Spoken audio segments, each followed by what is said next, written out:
我原本就要去神廟，路口卻碰到一堆巡邏兵，由於事發突然，操作失誤被反殺。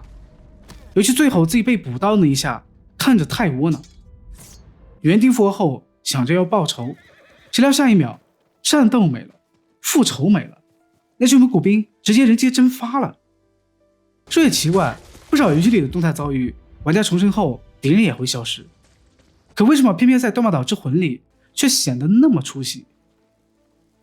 一般來說，動態遭遇本身沒有問題，開放世界需要隨機和風險，這會讓玩家感覺世界是動態危險的。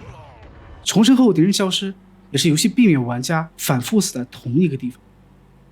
但断末島的死亡清場恰恰削弱了他原本想建立的動態危險感。按理說，既然世界是動態危險的，玩家又是原地立刻復活，那不應該是玩家復活後敵人還沒走遠嗎？結果復活之後敵人卻憑空消失，剛才世界還是危險的，怎麼重生後反而立刻安全？世界動態的一致性在玩家復活後就不算數了吗？當然有人会說，這不就是世事無常嗎？敌人消失就消失了，這也是世界動態的一部分。這個說法聽起來好像很有道理，畢竟現實世界意外和不幸隨時都可能發生，但遊戲不是現實世界，玩家死了还能復活，隨機刷新敌人也是游戲提前設計好的，肯定不能用現實就是這樣來理解設計的不合理。敌人不是不能消失，但要講邏輯，現實允許偶然，但游戲必須負責解釋。既然危險是設計出來的，敵人突然消失總得有點理由吧。所以 GTA 5為了避免這種荒誕局面的出現，玩家死後重生不僅時間會流逝，玩家還會從醫院或者警局走出來，敵人消失是能自圆其說的，世界动態的一致性依然成立。說白了，世事可以无常，游戏也不是不能有隨机事件，但动態事件的变化不能变成一团沒有因果的浆糊，设計至少應該讓玩家看明白威脅為何突然消失了。當然避免玩家陷入死亡循環，保護玩家本意没有錯，但是游戏干涉方式太粗暴。玩家如果是失误，那他原本是有能力打敗这群蒙古兵的，为什么不給玩家第二次打敗對方的機會？尤其被殺後看着自己被蒙古兵最後捕到的那一下，更覺得屈辱。這也是為玩家復仇提供心理動機，並不會讓玩家主動認栽。結果重生後又不給玩家復仇的機會，敵人消失的無影無蹤，玩家只剩憤懣和不滿。退一步說，玩家如果是真的打不過，那第二次的決策才更重要。第一次被擊敗，玩家其實已經知道這個世界是危險的，他沒有開玩笑。在重生之前，我要不要潛行？要不要繞路？要不要從高處伏擊？要不要乾脆撤退？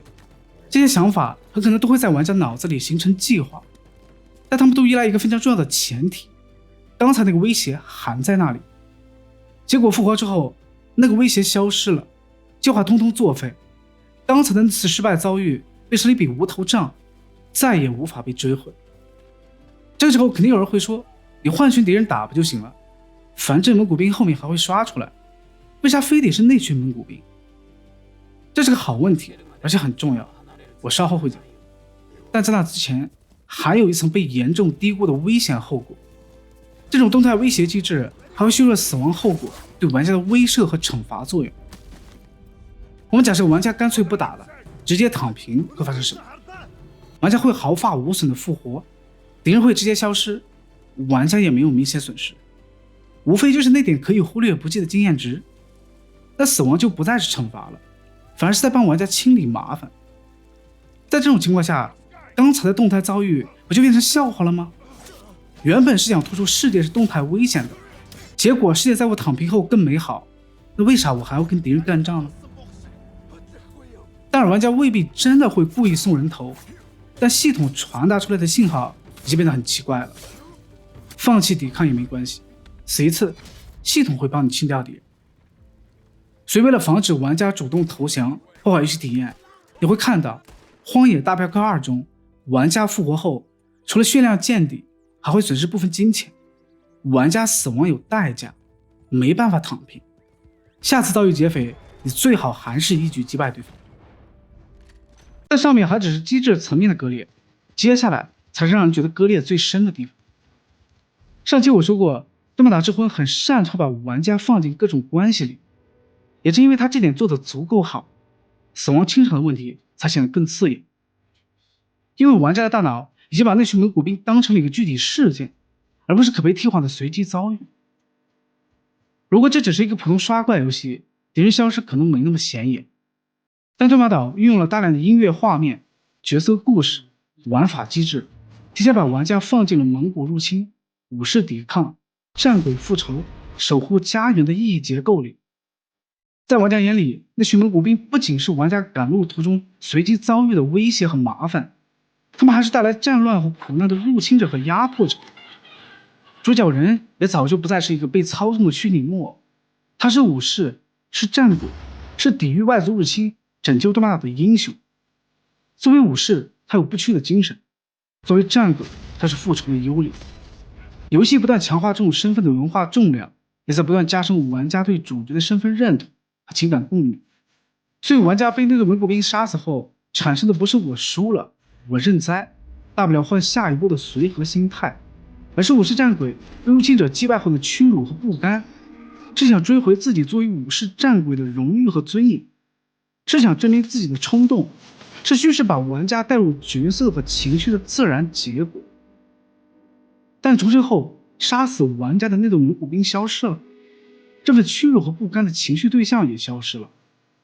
玩家是不屈武士，就不能發起對決捍衛尊嚴；玩家是復仇戰鬼，就不能拿起長劍一雪前恥。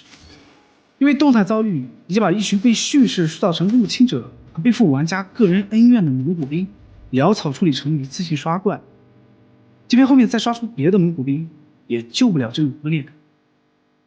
這是最讓人遺憾的地方。對馬島之魂越會把玩家放進關係裡，死亡清場就越像是反其道而行。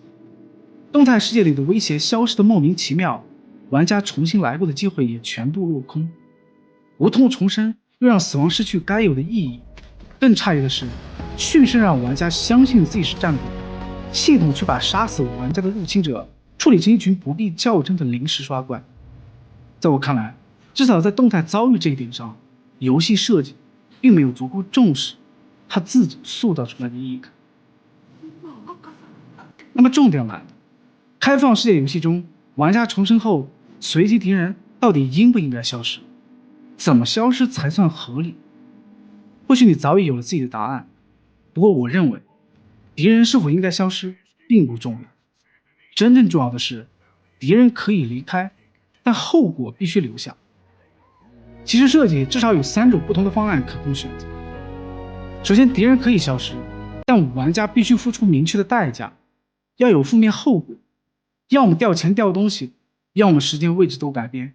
比如阿星的處理思路，本質是用負反饋來勸玩家認栽。其次，玩家可以沒有負面代價，但選擇機會要留下。比如對馬島之魂可以改成這樣：玩家原地復活，但那群蒙古兵沒有原地等你，也沒有直接消失，而是一起走遠。他們背對着你，邊說邊笑，甚至有人說那個戰鬼也不過如此。這個時候遊戲沒有逼你復仇，但他會把選擇還給你。你可以忍下這口氣繼續趕路，也可以拔刀相向，算清那筆舊賬。更理想一點，設計甚至可以為殺死主角的那個蒙古兵增加一個身份標記。這個蒙古兵後面可能會出現在解放支線裡被重兵把守的蒙古軍營。